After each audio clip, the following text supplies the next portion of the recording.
అజయ్ తన భార్య సుధతో పాటు అద్దె ఇంటిని చూసేందుకు వెళ్ళాడు. సేట్ గారు, మీ ఇల్లు చాలా బాగుంది. మేమిక్కడే 6 నెలల పాటు ఉంటాం. 6 నెలలేమిటి, 6 సంవత్సరాలు ఉండండి సారు.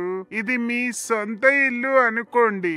అద్దె మాత్రం 1వ తేదీ కల్లా ఇచ్చేయండి.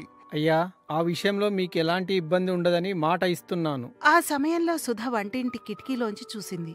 పెరట్లో ఓ అందమైన పాప ఉయ్యాల ఊగుతోంది. సేట్ గారు, మీ పెరట్లో ఆడుకోవడానికి చాలా మంది పిల్లలు వస్తుంటారనుకుంటాను. లేదు మేడం, ఇక్కడ ఆడుకోవడానికి పిల్లలు కాదు కదా, పిట్ట కూడా రాదు. వస్తా. అజయ్, చూడబోతే పార్కులా ఉంది. ఇక్కడికి పిల్లలు తప్పకుండా వస్తారు.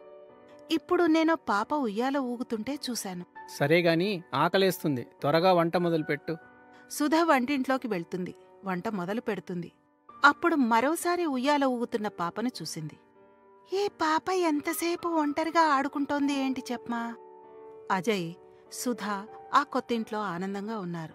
సుధ వంట చేస్తున్నప్పుడల్లా పార్కులో ఉయ్యాల పాప ఆమె కంట పడుతూనే ఉంది. ఆ సమయంలో చేస్తున్న వంట ఒక్కసారిగా మాడి మసైపోయేది. ఆ పాప నా కంట పడగానే అదేమిటో వంట మాడి మసైపోతోంది. అజయ్, నాకెందుకో అనుమానంగా ఉంది. వింత కథలు చెప్పకు సుధా. వంట మాడిపోవడానికి అమ్మాయికి ఏంటి సంబంధం? ఆ రోజు రాత్రి సుధకు దాహం వేసింది.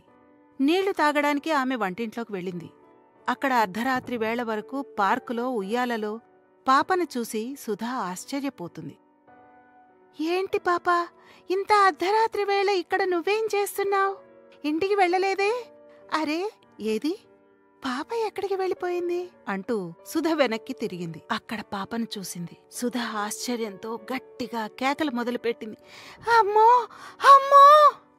ఉయ్యాల పాప నిజంగానే మనిషి కాదు, అదో చిన్నారి ఆత్మ. నువ్వు ఇంట్లో ఉండడానికి వీల్లేదు, ఇది నా ఇల్లు, పో, వెళ్ళిపో. సుధ కంగారుగా లోపలికి వచ్చింది. తలుపు మూసి గడియ వేసింది. ఇంట్లో ఆమె ఎదురుగా పాప.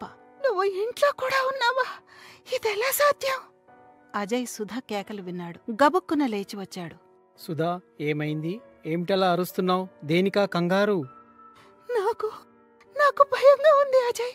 అదిగో పాప చూడు, సీలింగ్ ఫ్యాన్ మీద. నా ఇల్లు ఖాళీ చేస్తావా లేదా?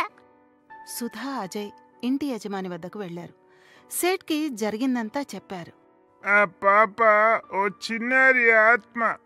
ఉయ్యాల ఊగుతూ ప్రమాదవశాత్తు పడి మరణించింది. ఉయ్యాల వదలకుండా అక్కడే తిరుగుతున్నట్లుంది. భూత వైద్యుణ్ణి పిలుస్తాను. చిన్నారి ఆత్మకు శాంతి లభించేలా పూజలు చేయిస్తాను. ఆ మర్నాడు భూతవైద్యుణ్ణి పిలిచారు. అజయ్, సుధ, సేటు కలిసి చిన్నారి ఆత్మకు శాంతి లభించేలా యజ్ఞం చేయించారు. పూజ ముగియగానే సుధ వంటింట్లోకి వచ్చింది. కిటికీలోంచి చూసింది. ఉయ్యాలలోంచి చిన్నారి ఆత్మ వీడుకోలు చెబుతూ పైకి వెళ్ళిపోయింది.